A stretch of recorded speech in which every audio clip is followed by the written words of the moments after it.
Hello.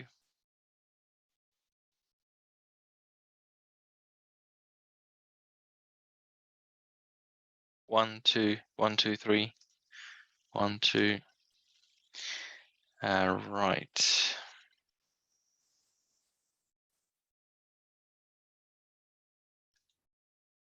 Okay. Can everybody hear me?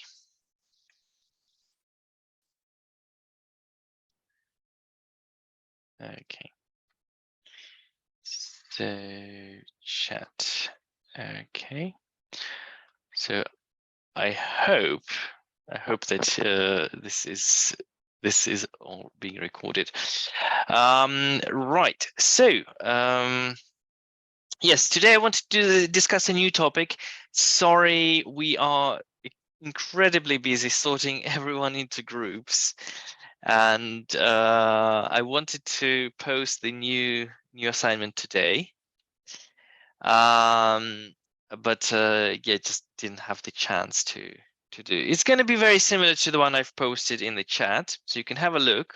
If you haven't had a look, do download it. It's in the Telegram group, so do download the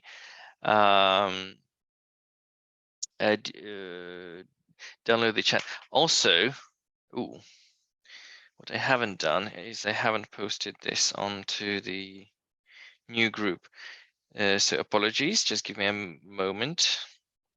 Whilst we're at it, you can ask me questions. Like if you're utterly confused about any particular problem, do let me know and I can go through that. I mean, from the assignment 2, for example.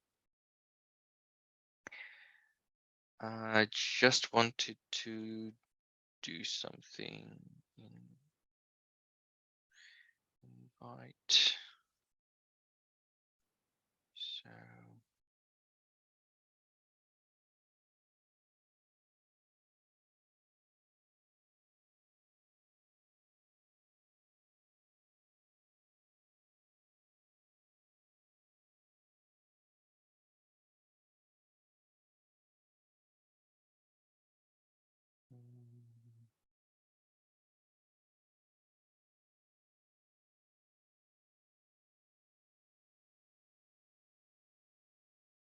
Okay, I've posted the question 8 on maths, question 6 on physics. Let me.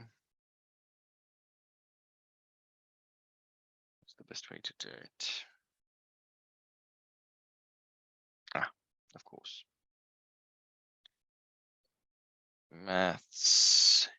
Question 8, maths. Question 8. Maths.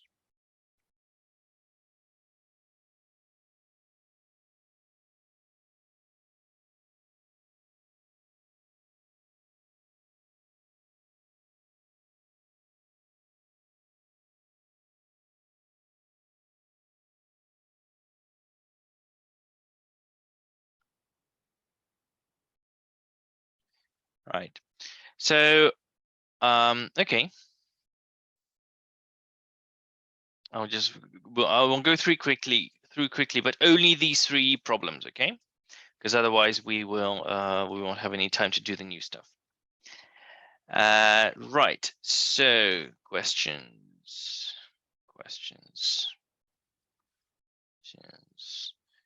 So question 8, maths.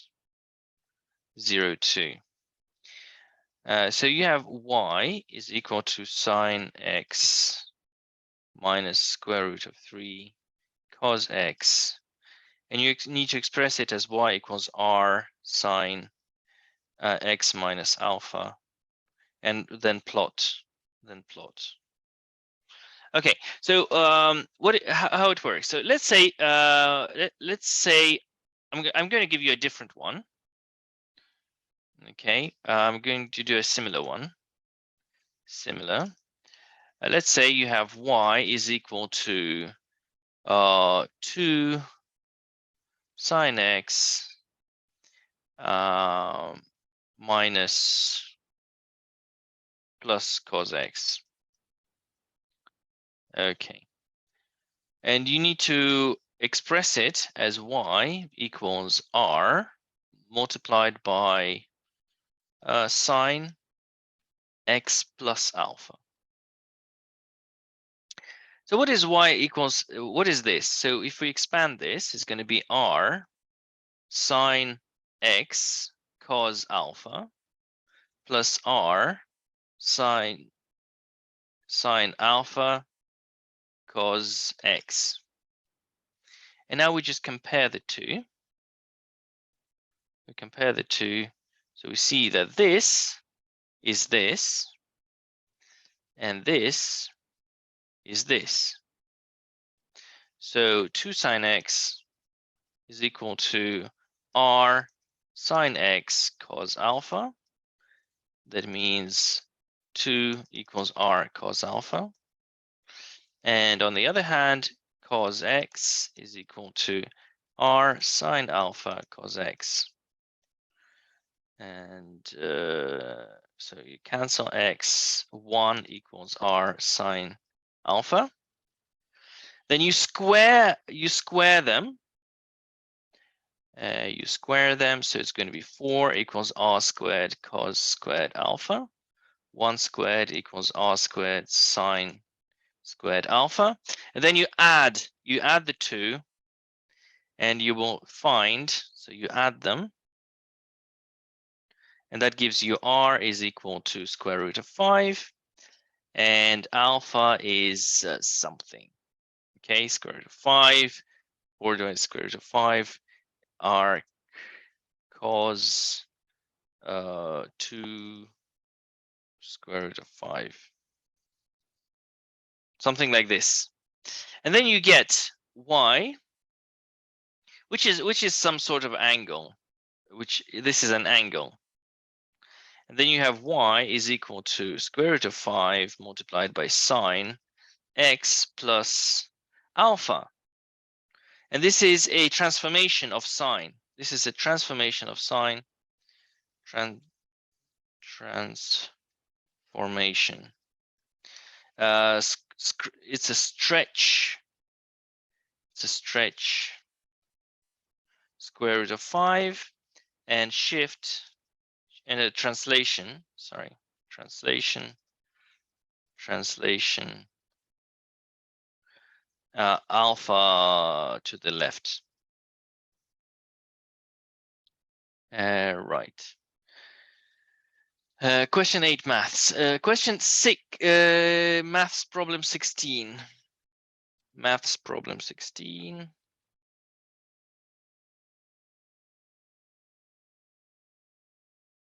I went through that last week. Okay, so I won't do that. And 6B maths, 6B.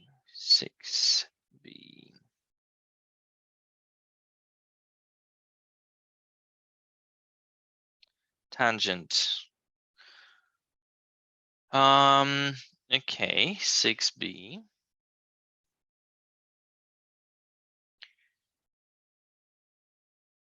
Question 6B maths 02. So you need to prove that tan x plus y is equal to tan x plus tan y divided by 1 minus tan x tan y. And then similarly, you prove the same for the minus, and minus just these are the other way around. So we start with the tan. Tan is sine over cos, so x plus y over cos, x plus y.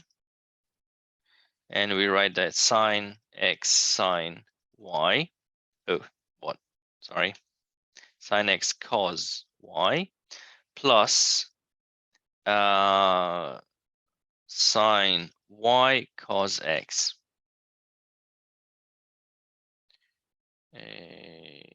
Yes, of course.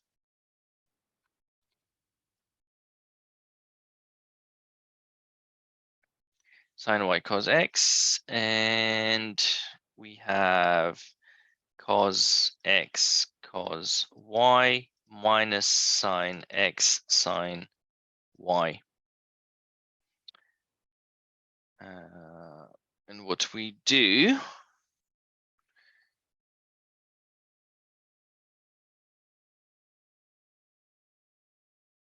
we divide the top and bottom.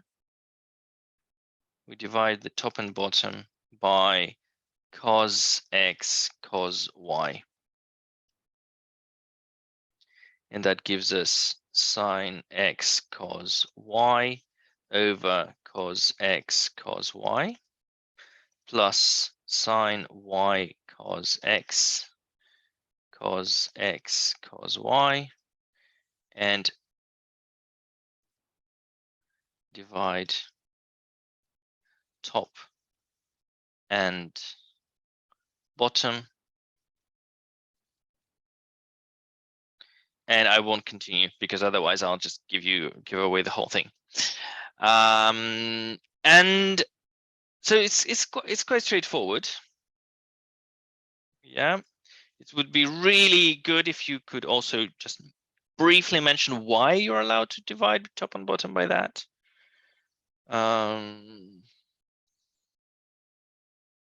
Well, yeah, because you must assume that neither x nor y is 90 degrees. But that's okay, that's going too far. I mean, keep it simple. And finally, question 6.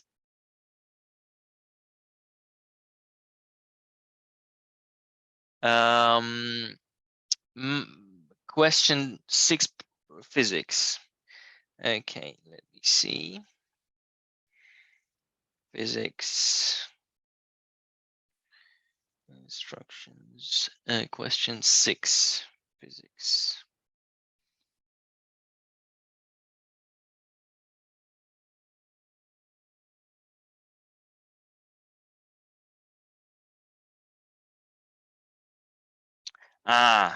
Yes. Question 6 is a really nice one. It's a simple one. Question 6, physics. Question 6, physics.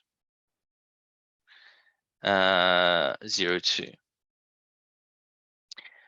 So you have a cannon shooting vertically upwards,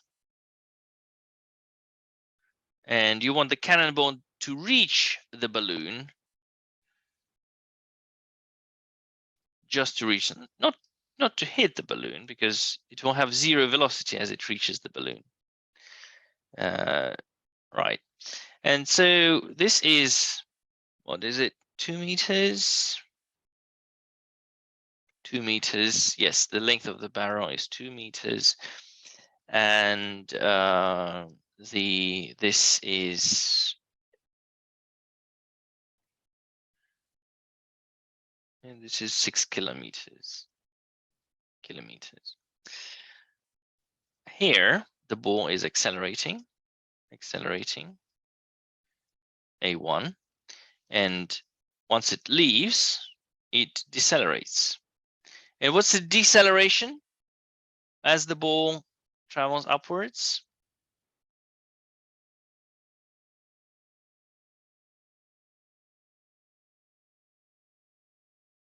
Yeah, absolutely. It's G. Well, yeah, we can say G. We don't necessarily have to say minus G, because from the diagram it's obvious.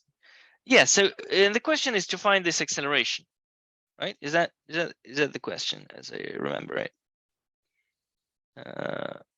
What is the minimum required acceleration? Yes. Now,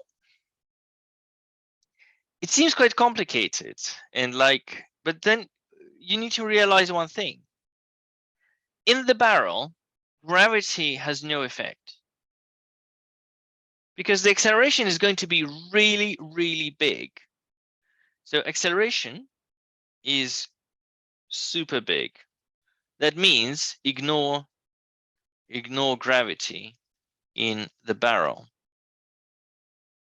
Also, the 2 meters compared to the 6 kilometers, 6 kilometers is many times bigger than 2 meters.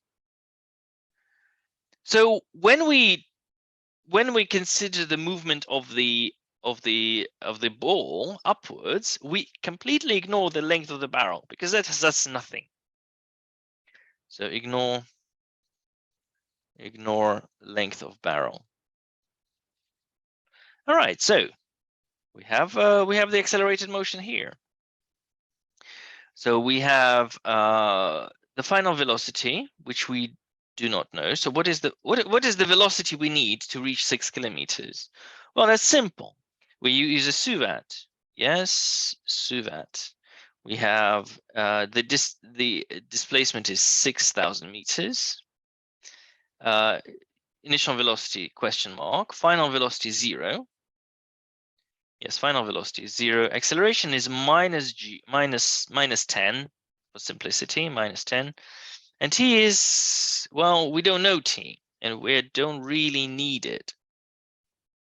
So we need an equation which does not contain t. Oh, we know this equation. So v squared equals u squared plus 2as, and that's how we find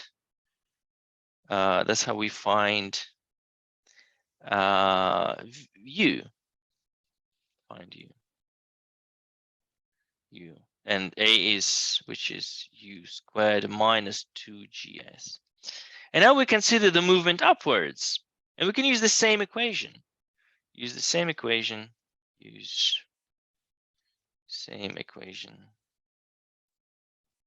when when accelerating, when inside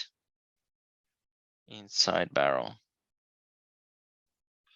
This is use suvat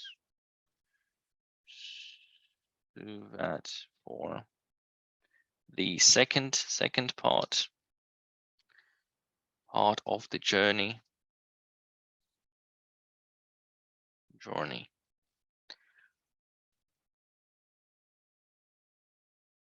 Okay. And yeah. So you ignore the length of the, when you can calculate the movement upwards. Well, 2 meters doesn't play any role. Is it 6,000 or 5,998 meters? That doesn't matter. So we need to figure out, so we have 2 motions. First, inside the barrel, that's one acceleration. So you can apply suvat. You can apply suvat when you have constant acceleration. Therefore, inside the barrel, you use one suvat, and when you're outside the barrel, you have another suvat, and then that's how it works. All right, now, if we have more time to do questions at the end, I will be happy to answer more of your questions.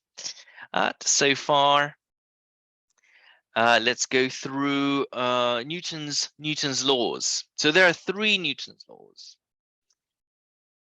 And the first Newton's law, it's, well, you will read about this in the assignment.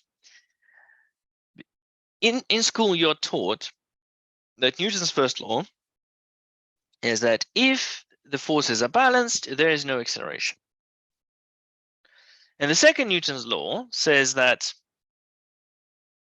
F equals ma. That's the second Newton's law. So first basically says if F is 0, acceleration is 0. Well, v is constant. If the resultant force is 0, the velocity is constant. That's the gist of Newton's first law, and I hope you know this. You've studied Newton's laws, I believe.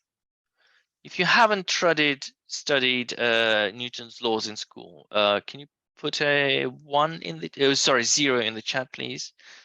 Just those who haven't. I believe everyone has. Okay, so Newton's laws, but you must have studied Newton's laws in year 11, like and in year 10. Yeah, the net force, of course. When I say the net force, yes, thank you. So Newton's first law says if the net force on an object is 0, the velocity is constant. It's moving with a constant speed in the same direction. The second Newton's law says that the net force is mass times the acceleration.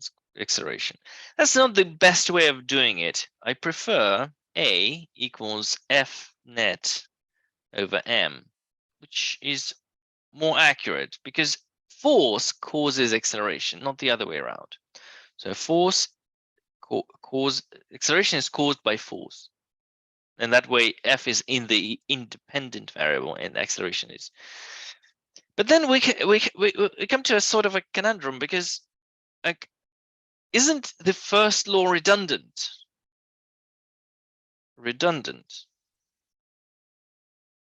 And the way it is taught in school, in your school, it is. Because what happens if we make F net 0 in this one? If we make F net 0, then acceleration is 0, and that means the velocity is constant. Like, so basically, Newton's first law is included inside Newton's second law.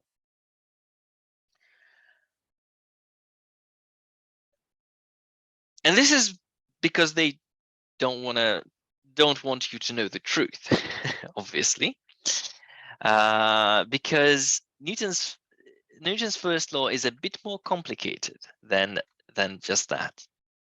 The way it is phrased by Newton is that there exist inertial frames of reference in which if the net force on an object is 0, the velocity is constant. Okay, so Newton's first law is about the existence of inertial frames of reference. And because inertial frames of reference are very difficult to understand, they have been removed from your physics books. And you're left with two laws which pretty much state the exact same thing. Like, why would we need Newton 1 and Newton 2 if they are the same? Well, they are not, because Newton 1 is initially about the inertial frames of reference. So what does it mean? And what is the difference between a inertial frame of reference and a non-inertial frame of reference? So an example of an inertial frame of reference is a train moving at constant speed. So inertial frame of reference. Inertial frame of reference. Example, a train moving at constant speed.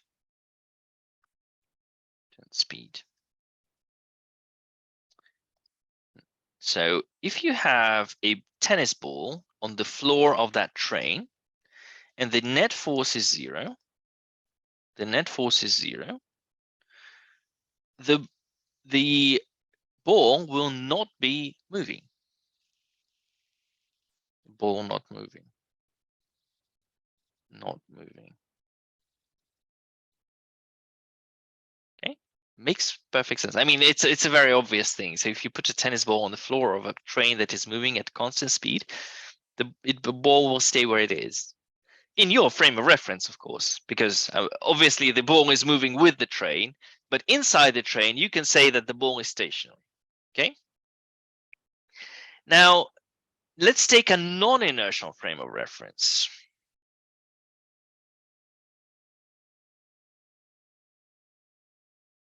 Non-inertial frame of reference.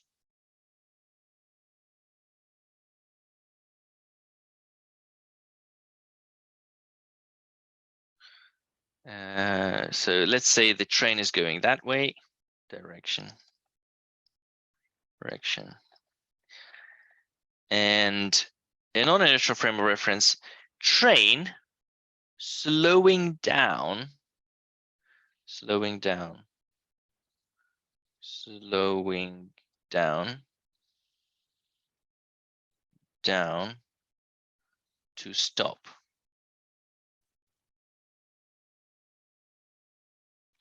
That means that the train is moving in that direction, but the acceleration is this way. What would happen to the ball in your frame of reference? Then nobody's pushing the ball, so the net force on the ball is 0. The net force is because nobody's pushing it, yeah, because there's still gravity, but the train is a ball in your frame of reference. We were talking about frames of reference. So you are stationary inside the train, and the ball moves forward. Ball. It doesn't just move; it accelerates. The rates forwards towards the front of the train, towards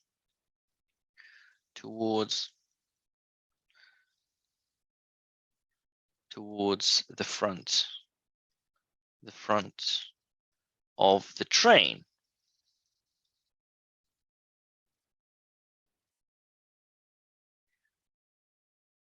So that means Newton's first law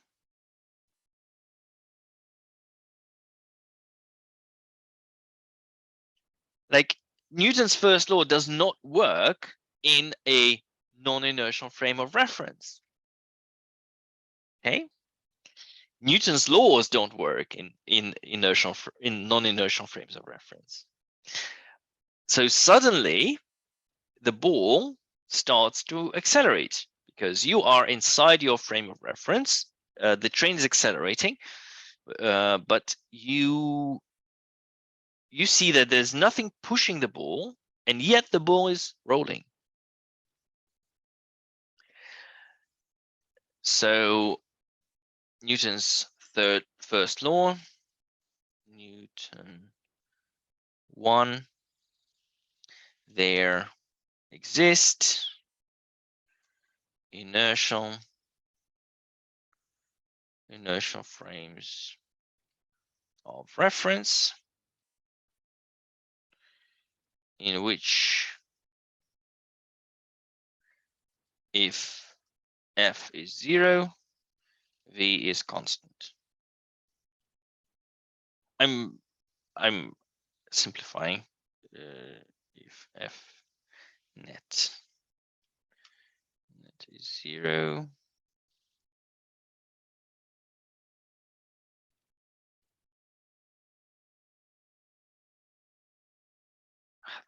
that's no use. Okay.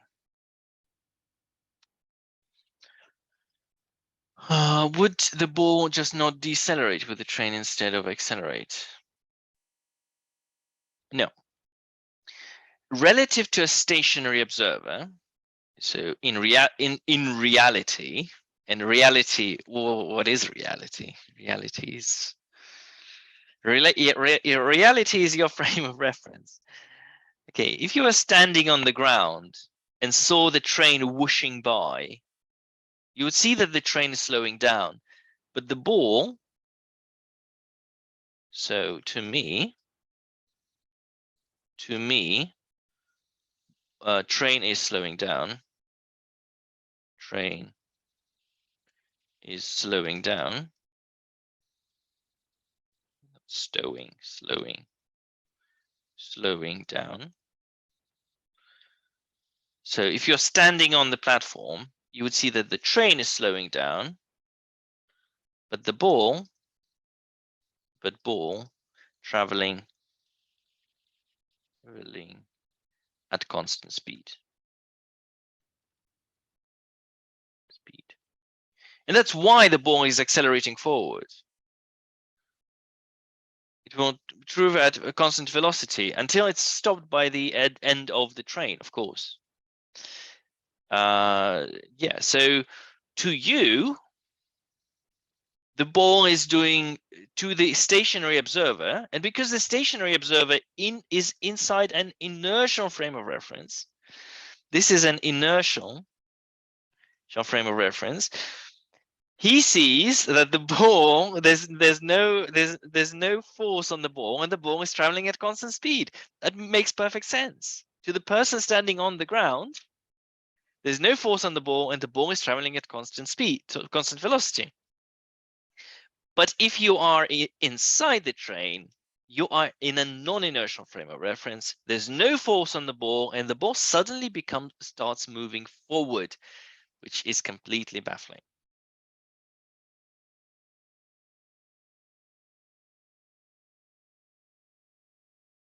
Yes, well done. You've picked that up. Okay. Moving on. So, and that's the thing with Newton's third law, of course, is action equals reaction. Action equals reaction. So if the force, so if you have two bodies and one is pushing the other, so body one, body two, and this is force on body one from body two, force on body two from body one. And basically says that force 1, 2 is equal to minus force 2, 1. Forces are, if an object A, if object A exerts a force on object B exerts an equal but opposite force of the same nature on object A. It's not quite related to the question, but when considering acceleration related to gravity, would we take it as 9.8 or 10? Whatever is more convenient for you. Yeah, so like honestly, I prefer if you take 10. Okay. The problem with me saying use 10, because in A level you're expected to use 9.8. And if you, sorry, 9.81. And if you are doing A level maths, you're expected to use 9.8. So the last thing I want to do is confuse you. But if you're so use whatever you're comfortable with. Okay, it really doesn't matter. I prefer 10 honestly because it makes calculations simpler, and we're doing physics after all. Okay. If a frame of reference is non-inertial, does Newton's it's not just Newton's first law. All Newton's laws do not apply. Conservation of energy does not apply. Like pretty much anything you know about physics does not apply. Okay. In a non-inertial frame of reference, physics breaks down. Well, at least the way you know it. An interesting example. Look, you're inside the train. The ball is on the ground, and it's not moving. So the kinetic energy of the ball is 0. The potential energy of the ball is 0. Now suddenly, potential energy is still 0, but the kinetic energy is greater than 0. So the ball starts rolling. So kinetic conservation of energy does not work.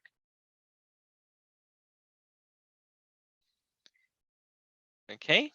In non-inertial frames of reference,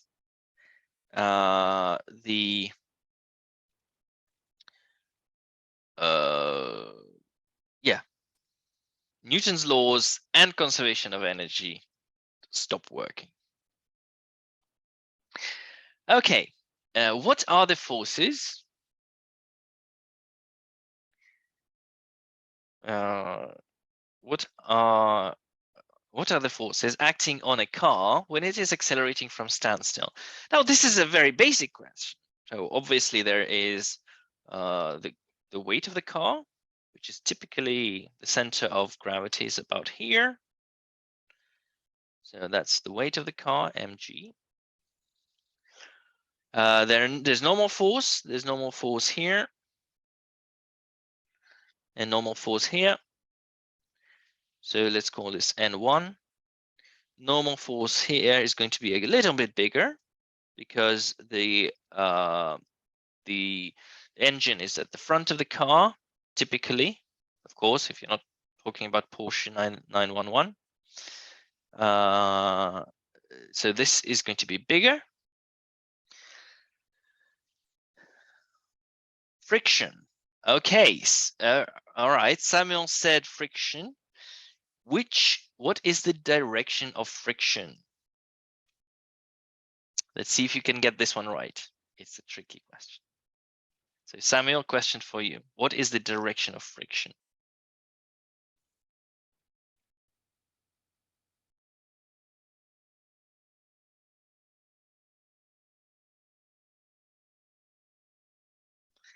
Well, so the car is accelerating from standstill. So accelerating here. Acceleration. And from standstill.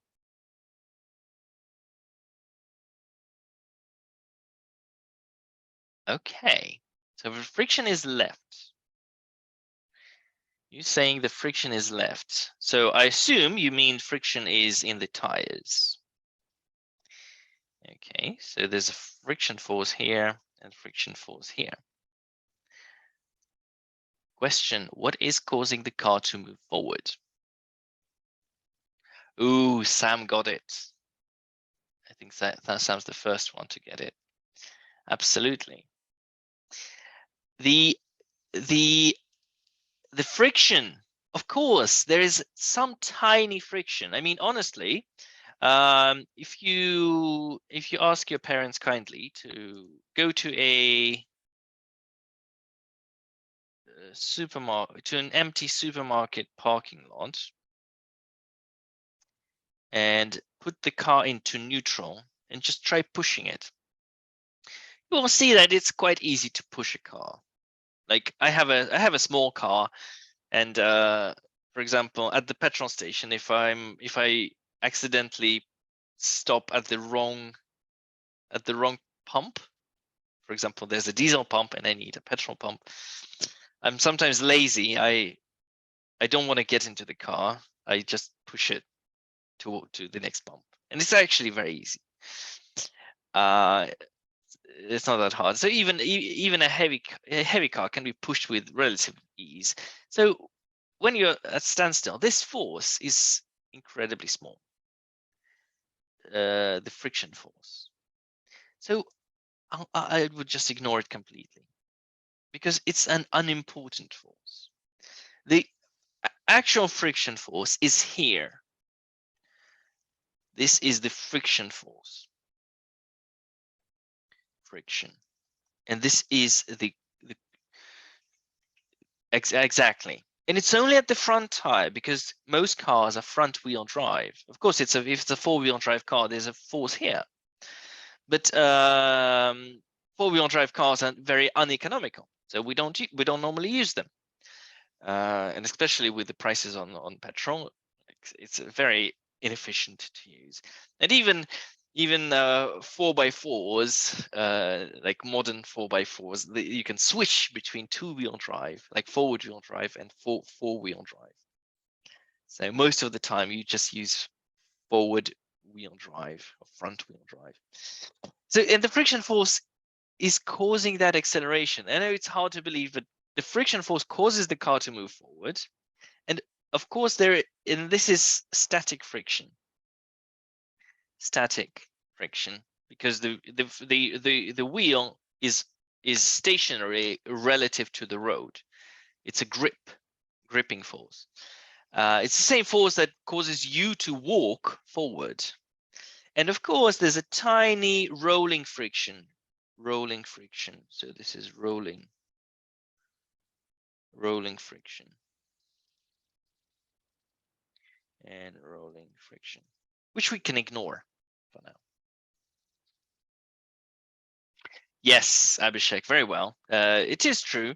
The wheel is pushing the road backwards and the road is pushing the wheel forwards. Very good. And that's Newton's third law. Right. So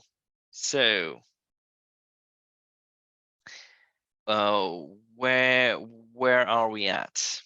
Yeah, and of course you can apply Newton's second law. So if you have the mass of the car is m, the static friction, let's call it F friction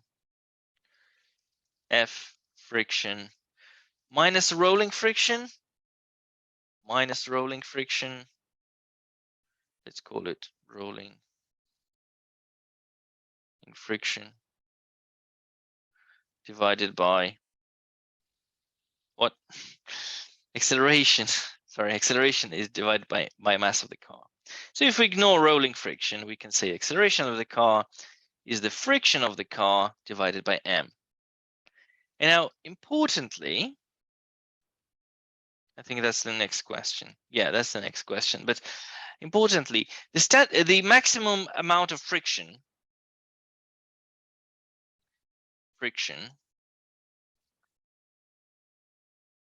F friction max. Okay. The maximum amount of friction is mu times n. Mu times n, and in this case, it's mu times n2. But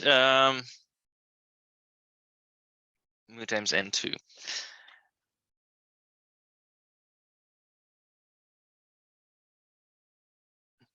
Mu times n2.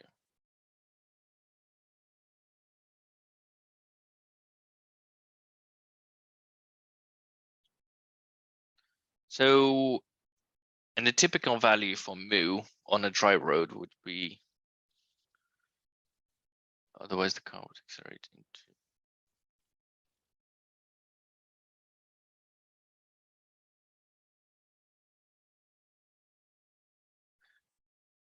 What is the normal force? The normal force is the, so imagine you're stepping on something soft, like autumn leaves. You step on them and they squish. Okay, they squish, and it's kind of springy. That's what happens with the ground. When you stand on the ground, the ground is squashed a tiny bit, and it pushes back. So it works like a spring. So you push on the ground pushes you back, and that force of pushing back is called the normal force, the normal reaction force.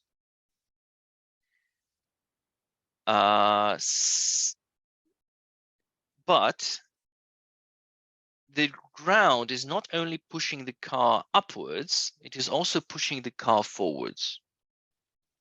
Because if there was no friction, the car wouldn't be able to move forwards.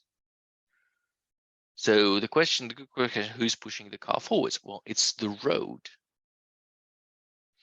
Mu is the coefficient of friction, absolutely, and n is the normal reaction force. So I think I've overcomplicated this slightly. So let's look at a simpler example. Let's say you have a box and you're attempting to push it. Attempting to push the box with a force F of the push, and the mass of the box is m. So there's the weight of the box, mg. Now friction is usually as a center of is applied here,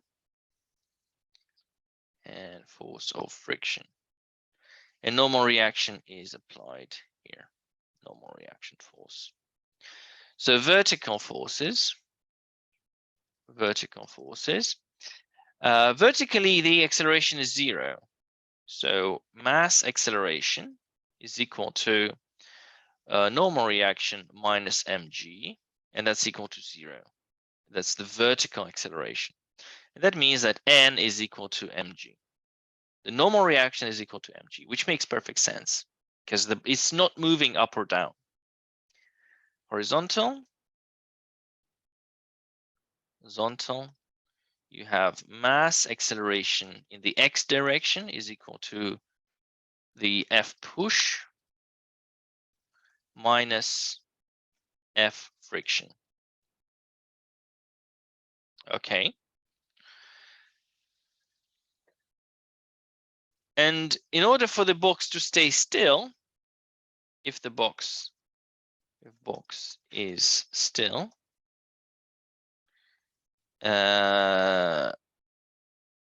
acceleration in the x direction is also 0. So F push minus F friction equals 0. In other words, F push is equal to F friction. But you also know that friction is less than or equal to mu n. Coefficient of friction times n. So in other words, the force with which I push has to be less or equal to the maximum friction force, and which is equal to mu mg. Okay.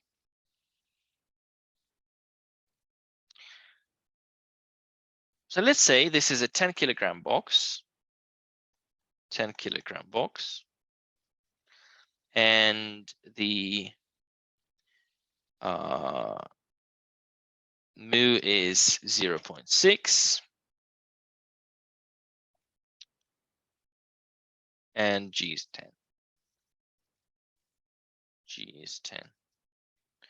So the force of friction maximum value of friction is mu mg, which is 0.6 times 10 times 10, which is 60 newtons. So we can push a maximum of 60 newtons. Maximum of 60 newtons we can push, and the box will not move.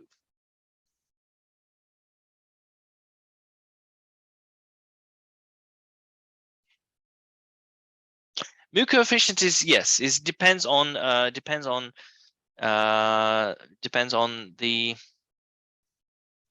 materials. Depends on the materials.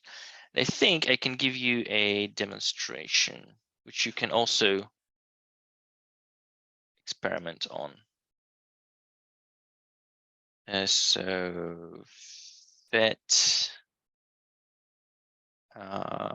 forces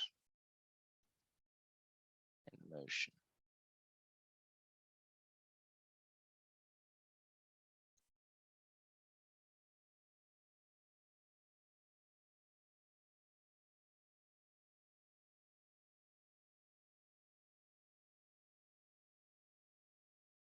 Okay, so this is a box, and you are pushing with a force, and values and speed.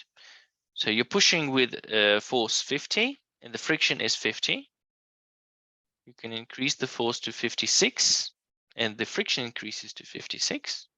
So the box does not move. That's what happens. If you push something and it doesn't give, the harder you push, the more friction there is. Because if you reduce the force, if you reduce the force, the friction reduces. So 56. If I push with 100, the friction is 100. And only when I start pushing, pushing harder, the maximum friction force is 94 in this case. Like, okay, there is such a thing as static friction. There's static friction, and it's a little bit bigger than the friction, the sliding friction. But the maximum friction is 94. You can see, and that's what happens. It's very important that you understand that how friction works.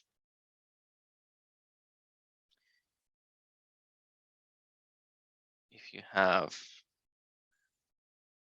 this is force of friction, and this is force of push, and first goes like this until a certain value, which is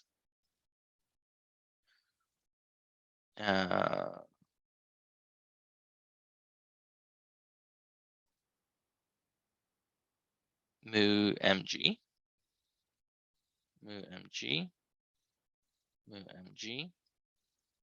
and then the force of friction goes like this.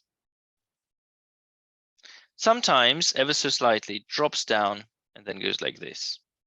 But it depends on the model that you use. But we're going to use the simple model. So first, if you push with 1 Newton, it's 1 Newton. If you push with 2 Newtons, it's 2 Newtons. But if you push more than the maximum, then the friction will level off. I'll just show you again.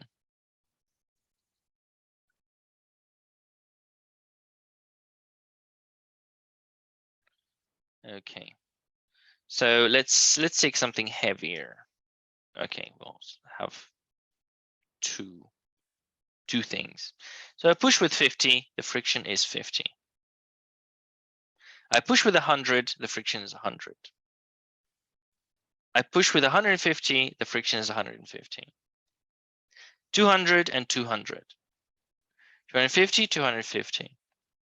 300, 300. 350, 244. So we've reached the maximum. The maximum of the friction can be is 244. And no matter how hard I push, it's going to be, so if I increase 400, it's still 244. If 450, it's still 244. 500, it's still 244. Yes, look, if I change the material, if I change it to ice, you can see that the friction is now 0. So it depends on the material. The friction will change, but for a given material, the friction does not change, and it's constant. It's equal to mu mg. Mu times n is the maximum value of friction. Okay, and n is usually equal to mg, not always, but usually. Okay, so I hope that makes sense. So the maximum acceleration of the car, the maximum friction is mu n, which loosely translates to mu mg. And that's the maximum acceleration of a car. And we'll get to that. We'll get to that. But first, let's do the tablecloth trick. What is the minimum acceleration of a tablecloth so that it can slide under a glass placed on top? Okay, so we have a glass placed on top of a tablecloth. So we have, okay, so this is a tablecloth and there is a glass.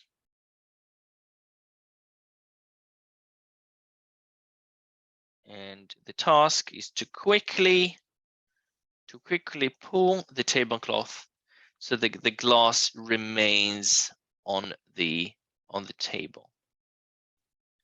In other words, the glass should slip.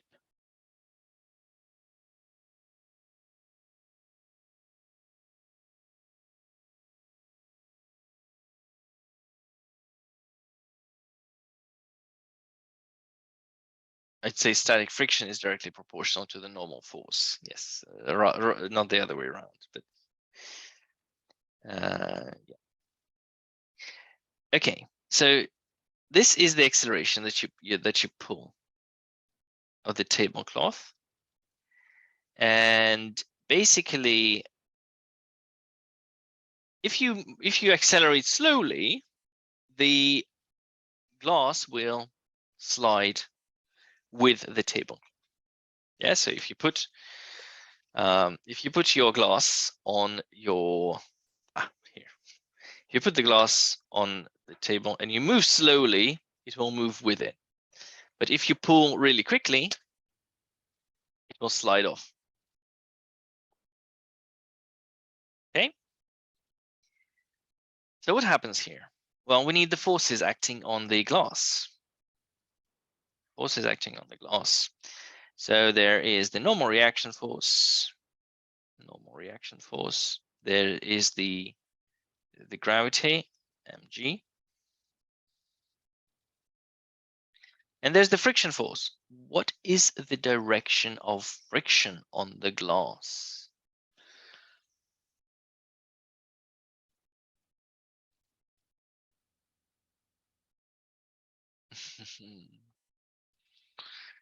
Oh. Okay. Left is winning 2-1 so far.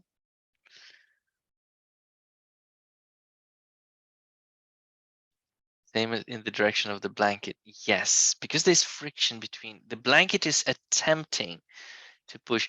Like I know I'm kind of messing with your head right now. I'm telling you that the friction is in the direction of motion.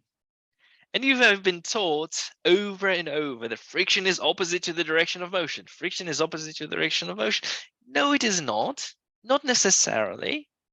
In this instance, look, you have something on top. You have something on top. So that means you are moving, I'm moving this way. And the friction on this thing is this way, because the friction is causing this to move. The friction is pushing it. So the friction is pushing the glass to the left. This is the friction force. And we know that the friction force is less than or equal to mu n. And we know that n is equal to mg. So it's mu mg. So the friction force is less than or equal to mu mg. And the acceleration, and we know that friction force is what is causing the acceleration. So mass acceleration is less than or equal to mu mg. In other words, acceleration of the glass will be less than or equal to mu g. That's the acceleration of the glass. So let's call it g, a1. So the acceleration of the glass is a1. A1. And the only way for it to slide,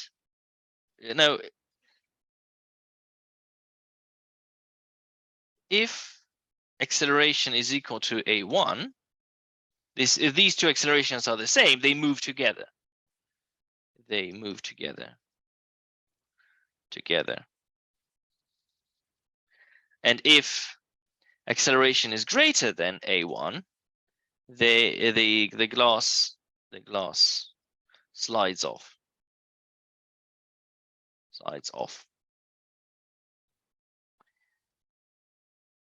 So yeah, so you need to say that acceleration of the tablecloth has to be greater than a1, but a1 is less than or equal to mu g.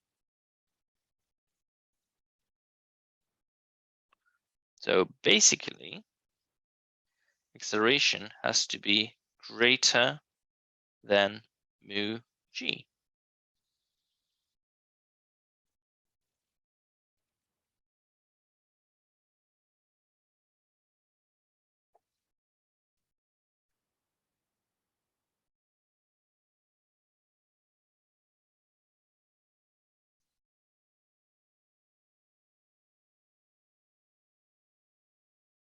Mu g. Well, yeah, it's a little messy here, but if a is greater than mu g, then you are guaranteed. All right, so and that's very easy to calculate. mu g. Mu is 0.3, 0.3, and g is 10. So acceleration has to be greater than 0.3 times 10, which is 3 meters per second squared. And this number is, well, for a car, when the car is accelerating, the friction is in the same direction as motion. When you're walking, the friction is pushing you forward. When you're running, when you're cycling, like anything that involves moving on a flat surface, I'd say about half the time friction is in the same direction as motion, and half the time it's in the opposite direction. Okay, so acceleration of the cloth. So A is acceleration of the cloth, and A1 is the acceleration of the glass. So the acceleration of the cloth has to be greater than the acceleration of the glass. Therefore, acceleration of the cloth has to be greater than mu g. Yeah, and that's the speed. That's the cloth. This is the A is the acceleration of the cloth. Let's make it clear. A acceleration of cloth, and A1 acceleration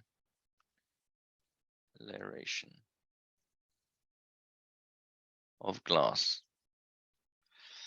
No, that's a good one, Arman. No, if it has to be significantly greater. And it also depends on the length of the table.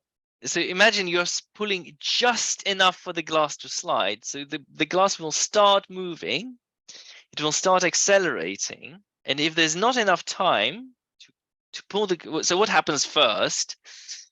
The glass reaches the edge of the table or the cloth ends. So there are a few things that need to be considered here. But this is the absolute minimum. So typically I'd say it needs to be more than that. But because we don't know any data about how long the table is and how long the cloth is, then we can't really judge. It becomes unnecessarily more complicated than that. The point I was trying to make is I want you to understand friction and be confident in using friction.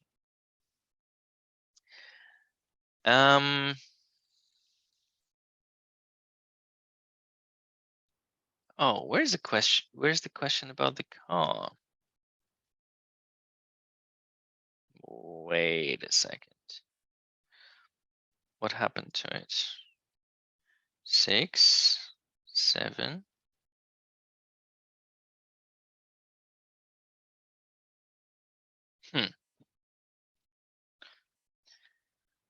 So a quick follow-up. Follow-up question about friction. A car manufacturer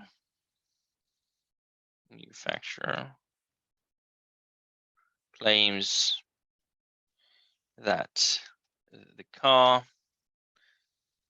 goes 0 to 60 in 2.2 seconds.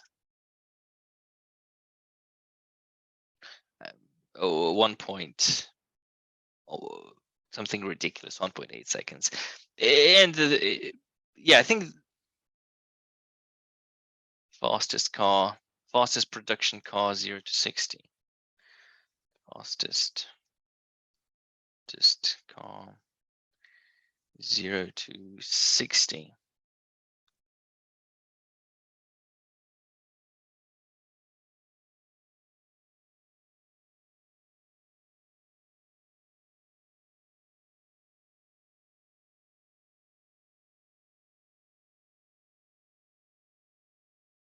So it looks like 2.8 is the fastest in 2.8. 2.8 seconds. Friction on a dry road is 0 mu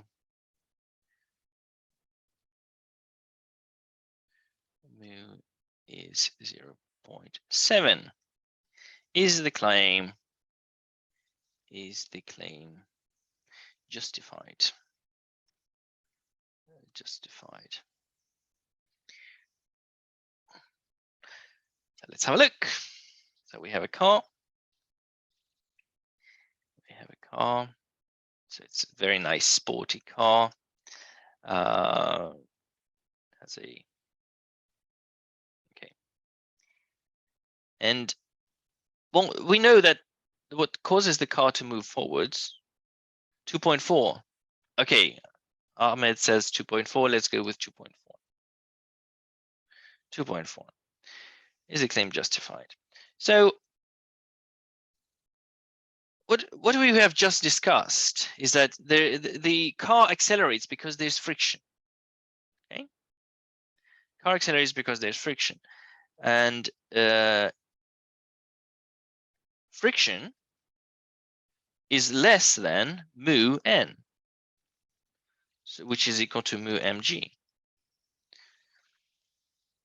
That means mass acceleration of the car is less than or equal to, of course, mu mg. That means acceleration of the car has to be less than mu g. You're limited by the tires. I mean, no matter how many thousand horsepower you have, if there's not enough friction to accelerate the car, it just won't accelerate the way you want it to accelerate. And let's calculate that. So that's mu, which is 0.7, times g, which is 7 meters per second squared. On the other hand, the claim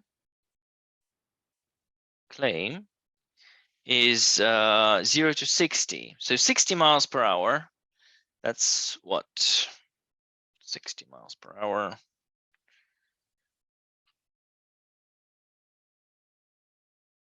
I'm a bit lazy today. 60 miles per hour, 2 meters per second. Meters per second. 27 meters per second. So acceleration is change in velocity divided by change in time, which is 27 minus 0 divided by time, which is 2.4, which is, well, you can already see is greater than 10.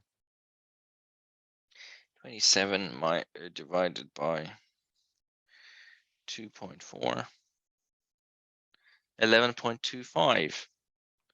11.25 meters per second squared. So they claim, the manufacturer claims that the car will accelerate at 11.25 meters per second squared, but in reality, it can only do 7 meters per second squared. So it can go, the time it takes to go from 0 to 60 is going to be 27 divided by 7. 27 divided by 7.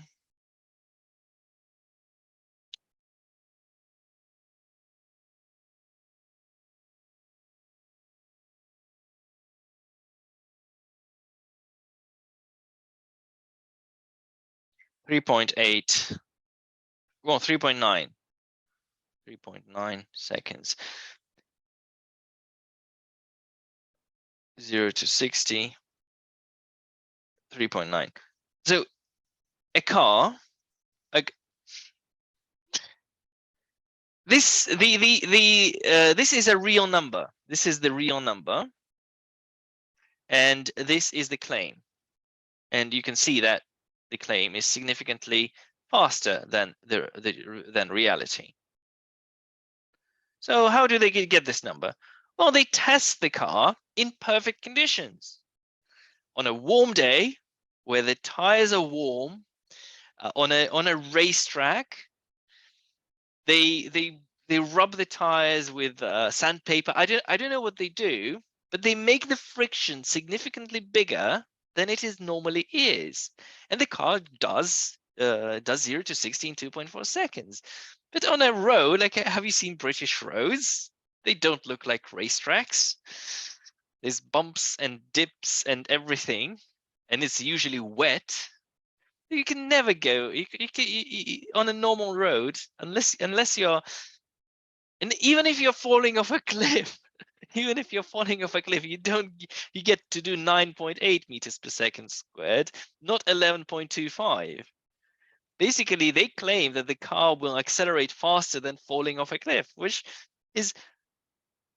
can happen under only very, very, very perfect conditions. So yeah, the claim is unjustified.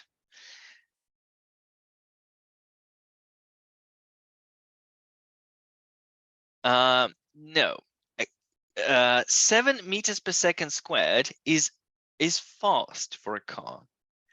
A typical car accelerates at 2 meters per second squared, perhaps. Yeah, 3 if you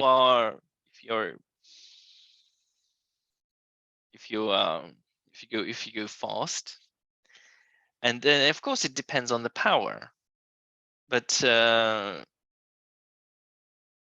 most cars can do, at least initially, they can do 7, because to do 7 meters per second squared, initially you need the grip, and then it's not the grip, it's the power.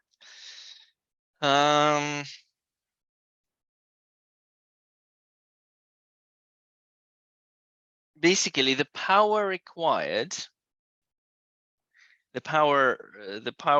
as you go faster, power is force times the velocity. Okay, and the force has to remain constant. The force has to remain constant, and velocity increases. So the faster you go, the more power you have. So you have, this is the velocity, this is the power. To keep up the same pace, your power has to increase. But some cars can do that, and some cars can't. Some cars just level off, and the acceleration changes. They can't keep up with the same acceleration. Initially, all cars can do 7 meters per second squared. All you need is a wheel spin. If you have a wheel spin, that's your 7 meters per second squared. And just a more powerful car will have a bigger wheel spin, and a less powerful car will do a smaller wheel spin. So if you have a wheel spin, that means you are accelerating just as fast as the fastest car in the world, because that's the maximum acceleration you can achieve. But then after you start moving, you quickly realize that actually you need power now. You don't need the grip, you need power. Well, I mean, you still need the grip, you still need the same amount of grip, but then you need more and more power as you go faster and faster. All right. Okay. Sorry, I've been sidetracked, I think. Doesn't mass affect the acceleration? Well, as a matter of fact, no, you just saw it's μg. And that's the beautiful thing about it.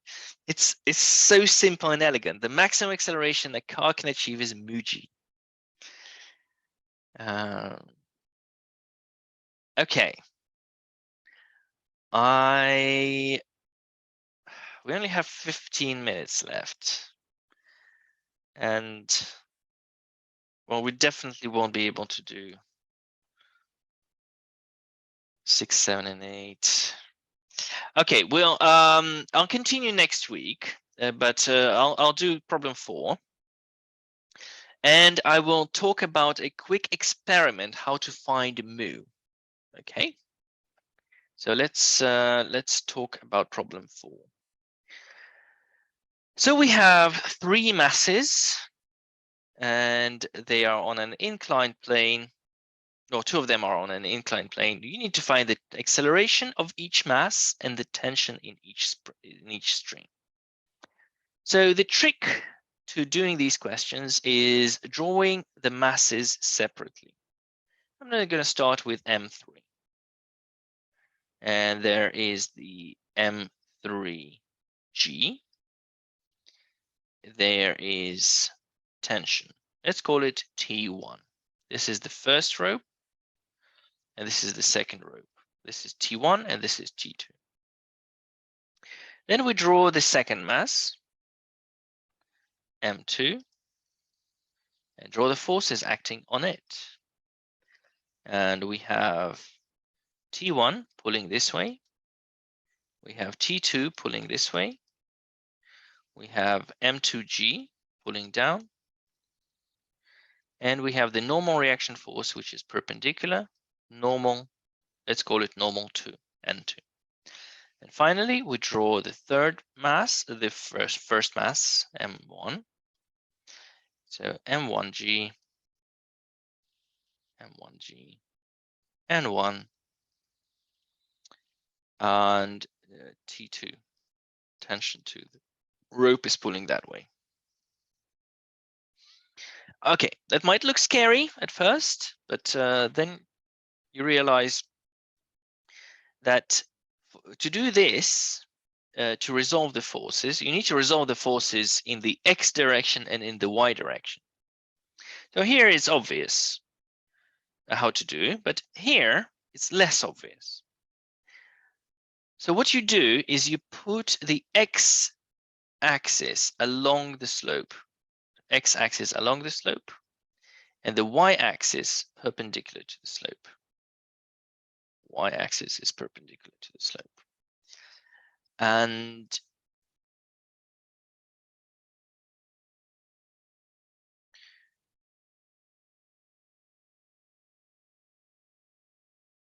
so what that means, so that means you can resolve the forces along the x-axis and along the y-axis.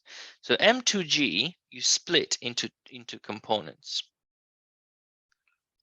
You split M2G into components. This one and this one. And this one was going to be M2G sine. Oh no.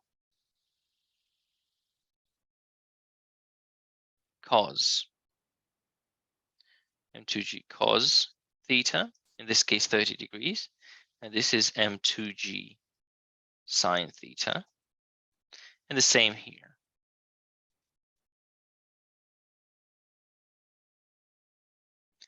M1G sine theta, M1G cos theta.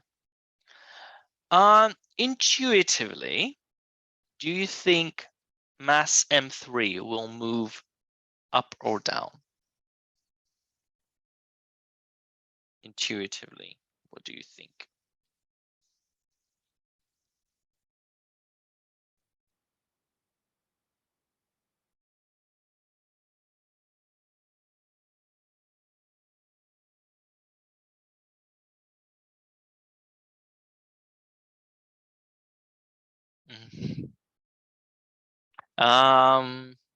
Vin or Sam, why do you think it's up? You can use the mic by all means. It will move down, but I'm just interested in why do you think it's up?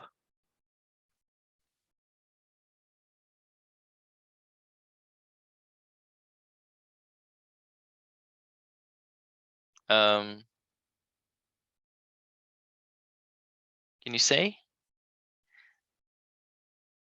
Masses are larger. Well, no, it's actually, if you look closely, it's 4, 1, and 3.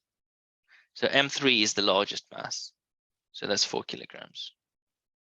Yes. Okay. So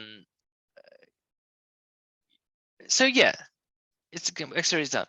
Sometimes you can't really tell, and what you do is you guess. And then if you get a negative answer, that means your guess was incorrect. But this is no big deal, right? So I'd say my guess that M3 goes down. That means, so this, it is accelerating down, and we can write Newton's second law. Newton's second law says that mass times acceleration, so M3 times A, mass acceleration, is equal to the resultant force. The resultant force is the total of the two forces. That means this one is pulling down, this one is pulling up. So the resultant of the two is M3G minus T1. Okay. Now looking at these forces, it's accelerating up the slope. It's accelerating up the slope with the same acceleration.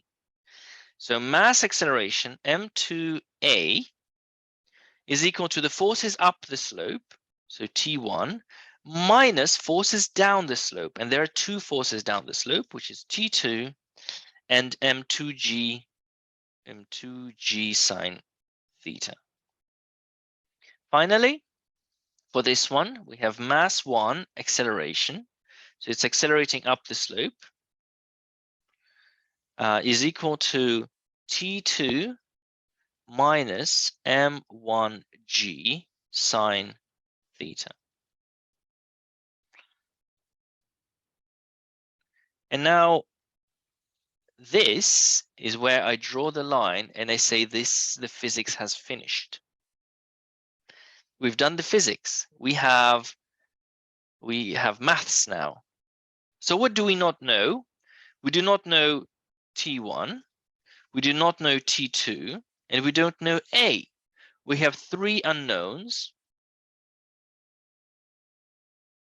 and three equations.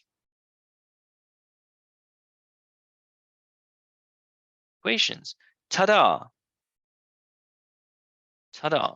Like literally, because it's solvable.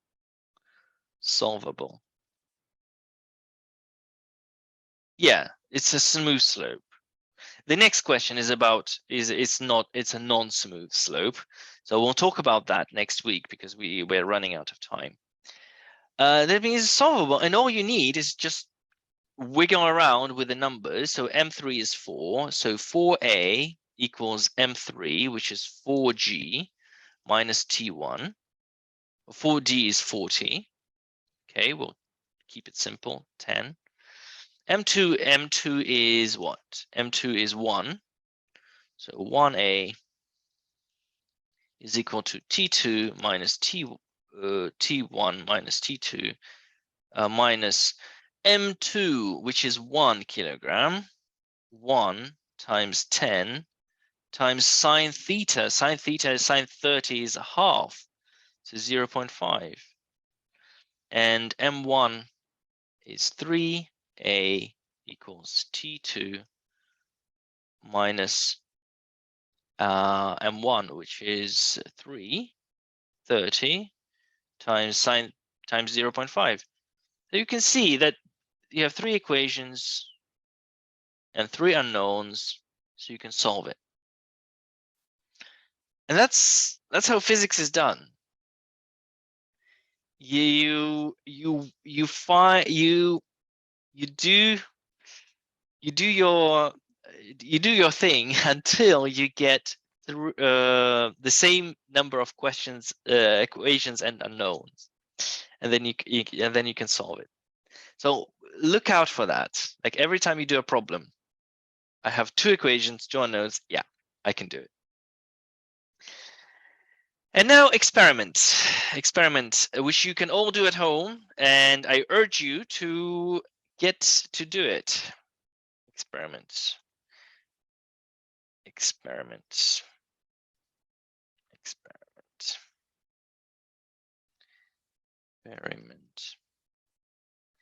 Finding the coefficient of friction. Finding mu 4 different surfaces. Okay. So how does it work? Finding mu for different surfaces. I'll explain why it works. I'll explain why it works, and then I'll explain how it works. No, I'll do it vice versa. So take a book, or take anything flat. So I'm going to use one of my favorite books, and I put this has a rubber bottom. I put this, and I tilt it until it starts sliding. So it has started to slide. And then I need to measure this angle. So can I do this?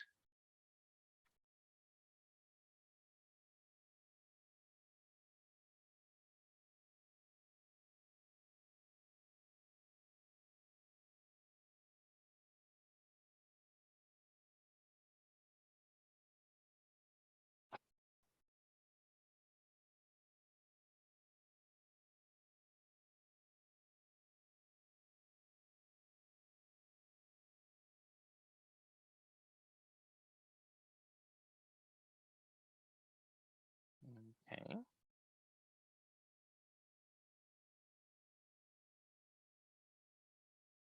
When it starts sliding, you measure this angle.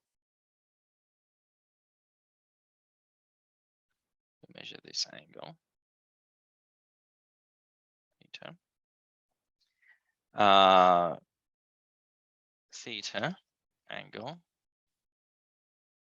when it starts sliding. And then mu is simply the tangent of that angle. That's the coefficient of friction. So if it's let's say if it starts sliding when theta is 20 degrees, then tan 20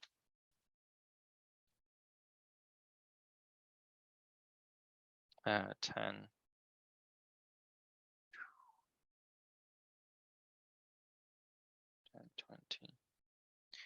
So 0.236. So mu is approximately 0.36. That's the coefficient of friction.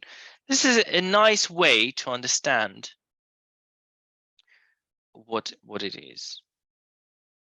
Okay. Also, to understand this, I will explain, Mohammed. Yes, just give me a minute. An easy way to understand what is mu, like to get a feeling. Now, let's say you have a pet elephant, and the pet elephant is standing on a surface. And the coefficient of friction is 0.4. And the mass of the elephant is zero. Mass of the elephant is, I don't know what the mass of the elephant is. Let's say it's a small one. It's 1,000 kilograms. It's 1,000 kilograms. That means the weight of the elephant is 10,000 newtons. 10,000 newtons. And that means, so this means to push elephant, you need a force of 0.4 times the weight of the elephant, 10,000. That's 4,000 newtons. Okay. To move the elephant off a spot, you need to apply 0.4 times the weight. This is the meaning of the coefficient of friction. Okay. So the coefficient of friction is 2, which is quite unlikely. You need to apply twice as much force, a force equal to double the weight, in order to move something, to get something to start to move. Okay. Finally, Why is it tan theta? And I will explain. So imagine we have an inclined plane, inclined slope, and we have an object on an inclined slope. And up, an inclined slope.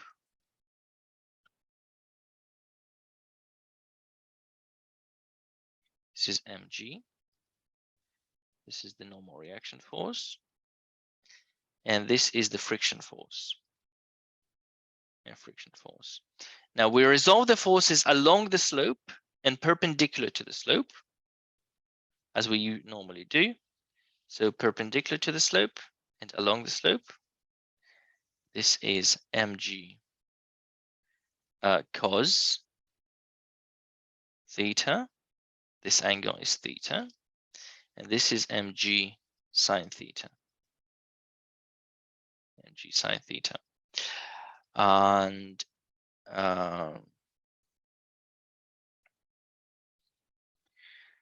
mg cos theta, mg sine theta. That means, like, in order it is not moving,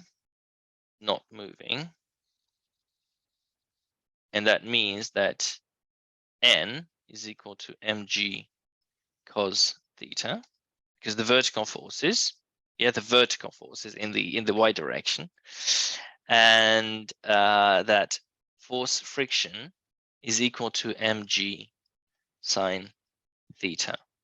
But we know that the friction force has to be less than or equal to mu n,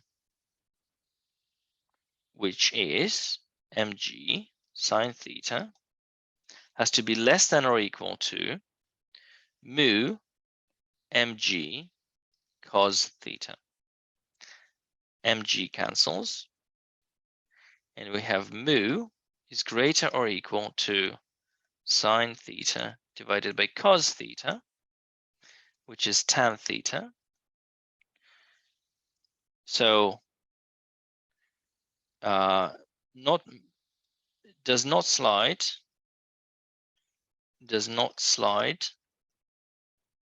if mu is greater or equal to the tan theta. So the boundary is where mu is equal to tan theta. So if, well, greater technically, slides constant speed if mu is equal to tan theta, and accelerates down if mu is less than tan theta. This is an important result. I really urge you to remember that. And this is friction. Okay. Right. So I hope that was useful. I know that so I know that you'd much rather I went through more problems for the current assignment, but the assignment 3 is creeping up. So I really urge you to start thinking in that direction. I will publish it. I'll try. I can't promise that I'll do it today, but I'll do it as soon as possible. I will send. Yeah, sorry. I will publish them as soon as possible. It's also we need to sort you into groups. Just one more thing. If you're assigned to you'll need to submit your work into the new group. Okay. Not all of you have new groups yet, but you will by the end of tomorrow. And please submit your work in the new group. New Google Classroom. Okay. All right. Oh, there was something in the chat. Okay. That was that. Thank you. You're welcome. Right. Okay. See you everyone. See you next week.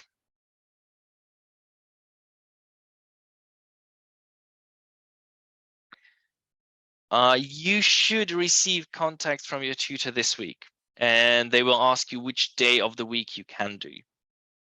So some of you will start this week, some of you will start next week.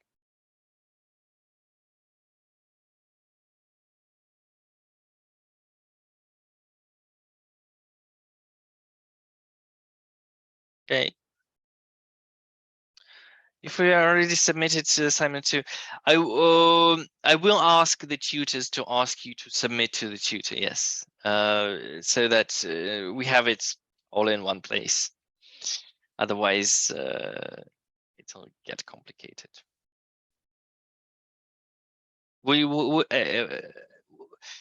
If you already have a group, you can please resubmit. If you don't, if you don't have a group, you do that tomorrow. Okay. All right. See you, everyone. Bye.